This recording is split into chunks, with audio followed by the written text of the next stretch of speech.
Season 10 DPS meta is still hotter than ever. In this video, I'm breaking down the best artifacts, the strongest weapon combo for every DPS build so you know exactly what to hunt for on your little PvE gremlin journey. Let's start off with everyone's favorite weapon, the good old-fashioned Hatchet. This will be my Hatchet tree come the DPS build, so you can copy and paste this as much as you like.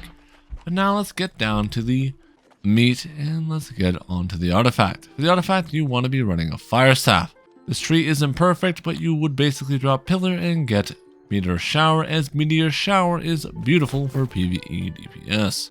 The Inferno, by the way, is very broken for a couple of different reasons. One being it gives you 15% increased damage to all enemies within 15 meters of your juicy booty, giving you max DPS. But another thing that makes this weapon absolutely busted for damage is the fact that you can slot 3 offensive charms together. And these 3 offensive charms, well, they are absolutely fantastic for your front hand weapon, as offensive charms, defensive charms do carry over to each weapon, meaning if I'm running vicious and keenly powered here, it will transfer over to my Hatchet so my Hatchet can use those properly. Where do I get Inferno? Well, open up your map, head over to Great Cleave and Imperium Forge, but it has to be mutated. Next up, what do we want on our Hatchet? Well, you want 2 skill perks, Keen Berserk and Raging Torrent, 1 gem slot, a Moonstone, and a perk called End. It allows your abilities to do more damage. I don't have it here.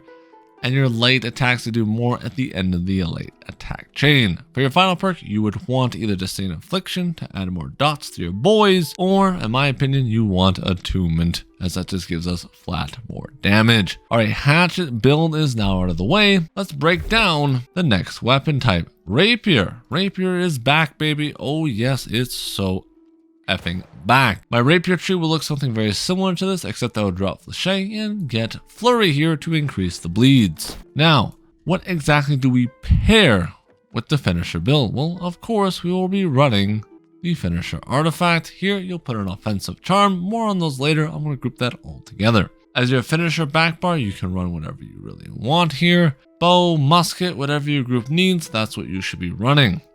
Now there is going to be some evade rapiers entering the fray. That's the flurry, evade, riposte build. The bleed build is different where you have to run Tondo, flourish and finish, and flurry here. That's the other version of the build. So do keep in mind there is 2 versions of this. For the rapier evade build, you'll be pairing this with 2 different artifacts. One, you will need the Aconite bow. This thing is here for 15% additional damage to poison enemies.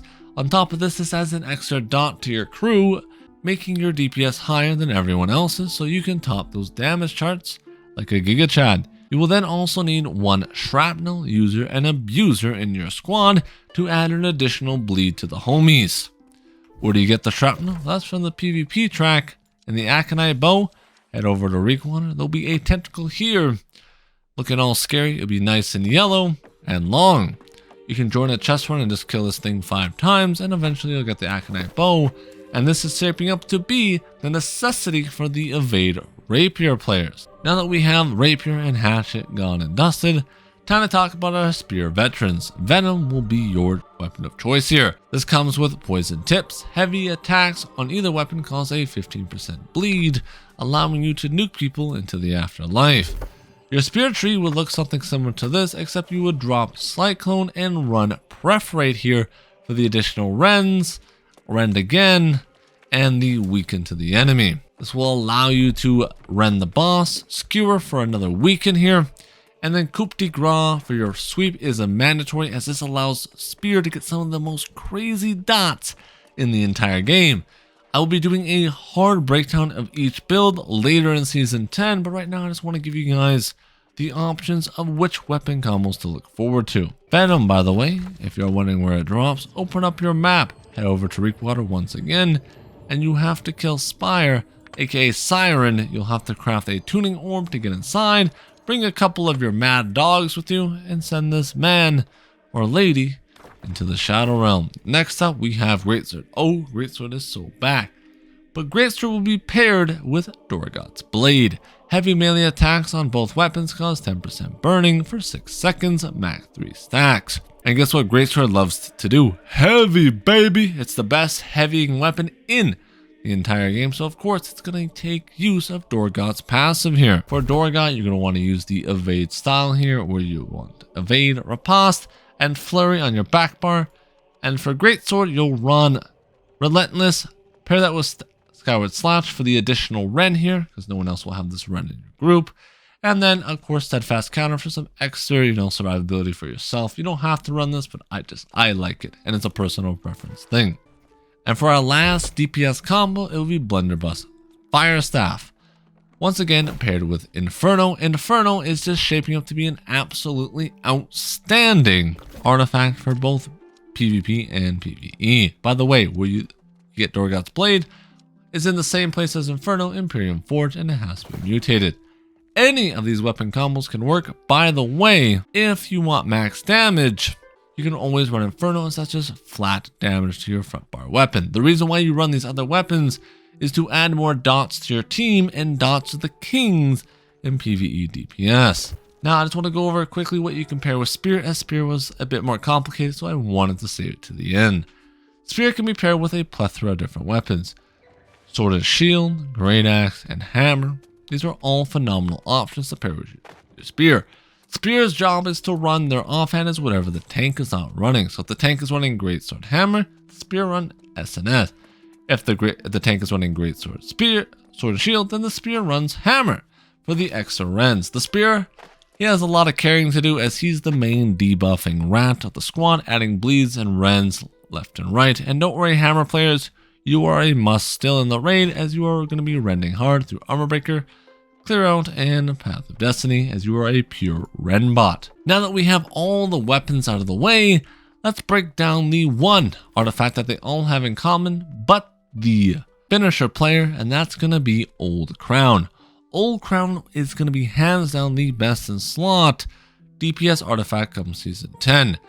This allows you to slot 3 gemstones, making Thanos extremely jealous, as once he got all the Infinity Stones, he sent everyone to the afterlife, but then died trying. Sad tale, that man had it all, and he lost it all at the same time. Old Crown comes from the PvP track, and I highly recommend picking this up, as this will be a necessity to get into PvE content come Season 10. There's one more artifact other DPS must be aware of, and that is Nimbo Cloak. This reduces max cooldowns by 8%, and is something the finisher player will have to run as their primary DPS artifact. And healers will also have to run this one too. This comes from the PvP track, which, you'll have to slaughter some other gremlins, but hey, you gotta make a living somehow, and someone has to lose, and it might as well not be you. Now that artifacts are out of the way, let's break down perks, charms, so we can fully min-max our DPS build. Let's start out with our charms first. For every DPS build in the entire game, you want to be running Vicious and Rogue.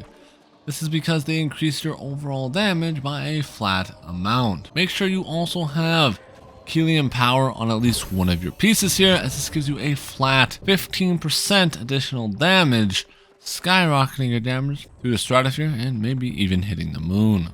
What about defensive charm? If you have a defensive charm slot, you want to put Enchanted Ward still, as that simply just is the best PvE perk in the entire game. What about the perks that we want though on our pieces? For DPS, all you want is Sacrifice Empowerment. Ideally, you would roll 1 perkers with Sacrifice Empowerment, the gems, and then 2 offensive and 1 defensive charms, so you can go max damage with some survivability on the side. Well, what does Sacrificing Empowerment do? Well, it increases our base damage, so we finally don't hit like a wet noodle in PvE, and our teammates don't rage at us. What about the set from the Catacombs? How should we gear this, as this set is very prevalent and will be a must for every PvE DPS build come Season 10. Let me break it down for you. When you hit an enemy within 5 meters, or kill an enemy, you grant a stack of Overcharge. It has a 5-second cooldown. Each stack increases your base damage by 5% and affliction resistance by 10%. Translation: when this thing's at max stacks, you hit like an absolute freight train. Every DPS build in the entire game is going to have this as a must-have. But how exactly should we go about purchasing this from my boy, the Catacomb Explorer. Well, simple. Since most of us are going to have the old crown as our DPS, it's very easy to break it down. But right now, this is what I'm running. For my DPS build, it's not perfect as I still am missing 2 pieces. I need better boots and better legs. And those legs are going to be my Overcharge set here. Ideally, I would eventually get a better ring because rings do access to a lot of damage. But right now, my ring roll is pretty bad and I have a good roll that has enchanted on it with cursed enchantment as well. This one's skill, but a cursed enchantment increases my light and heavy attacks by 10%. Pair that with a flat damage increase and you just can't beat it. So now that we know what we want for our ring, we want flat damage increase.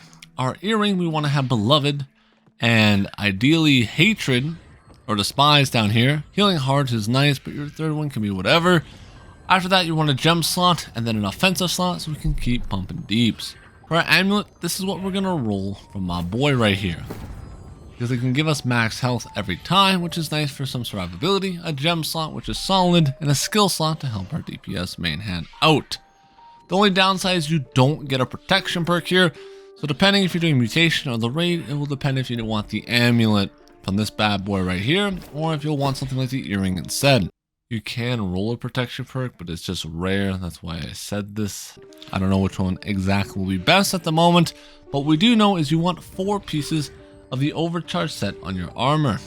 This is because it comes guaranteed with Sacrifice Empowerment, and it comes with usually a solid second perk, a gem slot, and then 1 defensive slot. This means we can stack defense while absolutely loading our offense to the max. In my perfect loadout right now, I would have 4 Overcharge right here on my gear, then 1 on my Ami, a God Ring, and then an earring like this with Beloved and Despise, so I can just absolutely pump the damage. My idea of how to do Overcharge properly, this could change as we might need protection on Amulet. I don't know how that's all going to work out at the moment, but this is what I recommend doing.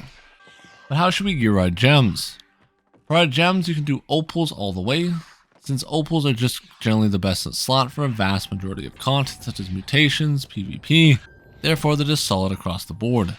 These give you a flat 2% damage absorption from elemental sources, and there's generally a lot of elemental. I'm not sure what the best in slot here will be for the raid, but for mutations, well, they're all elemental as well. That's why I recommend doing that. Then you'll also want to put either punishing on here if you're a punishing enjoyer, like myself, where your melee attacks will do 1% more damage. If you're ranged, it's called something else. Now let's talk consumables and buffs. The secret sauce to turning your DPS from meh to melt. Always keep your honing stones online. If you're cheap like me, you can go with the tier 3s, or you can go with the gold horde like a true gremlin. But ideally you want to go with the gold touch here, as they do give you a 2% increase. You can literally get them for free with cursed doubloons, so there's no excuses. That's free 2% damage boost right there. Next up, we got words and codings. Codings give you 15% damage, meaning you're nuking NPCs so hard they'll regret spawning. Words give you 10% damage reduction, turning you into your own tank. Just bring the right ones for the dungeon, trust me, it's cheaper than rage quitting. For some extra sustain, you can always bring in some energizing hearty meal for some mana. Sunrise for the extra dot protection, unless you want to make the healer cry. In that case, skip it and blame them when you die. We love you healers, mostly. Then slap your 48 food, dex, strength, int, whatever you're juicing. We're not natty here, it's all about the gains. For your heart rune, it's dungeon dependent. I love Stalwart heart rune form for survivability, but detonate and vines are both cracked for boosting DPS and what you'll need for raids future. And finally, your weapon gems. If you're running Hatchet like me, grab a moonstone. For everything else, diamond is king. 15% bonus while at full HP. It's like chaos. Opals are fine too, only on Greatsword though. So I gave you about 8 or 9 combos in total, but let me break down the best ones that you should be prioritizing if you want to make sure you guarantee your raid spot. 1. Hatchet Inferno is going to be an absolute monster for 2 main reasons. 1, you have a range. 2nd, Hatchet has massive burst damage and being one of the easiest DPS combos to play, because guess what? You have 2 lives, meaning you can even make a whole mistake and still be pumping. After that, I'll put Rapier Aconite Bow as a good second contender. You'll always players everywhere as they do monster damage. Only problem is I would say it's slightly harder. Next up, Inferno BB. This is a massive combo at range as you're allowed to nuke the enemies from afar while staying relatively safe. That's really good for new players as you don't really have to be good at the game to play this combo in PvE. Lastly, I'm going to put my Dorgot Greatsword build here as this is just a massive cook from your boy and hopefully it turns out to be relatively good. And the bonus combo will be Rapier Shrapnel. This is because Shrapnel dots cannot stack. Therefore, you will only need one of these in your raid. If you're doing mutations or other things like that, this shouldn't be a problem. But if you're trying to get into a raid and there's already a Shrapnel player, well, guess what? You're not going to be that guy. That's why having the bow or infernal backbar here will absolutely save you in the long run. That's going to wrap it up. Smash that like button, subscribe. And if you want to go full PvE gum, hit join and support your boy. Become a channel member. I got 2 builds coming next. The Musket Shrapnel build with the Rapier or the Dorgot Greatsword build. Which one do you want first? Drop down in the comments below. Winner goes live next.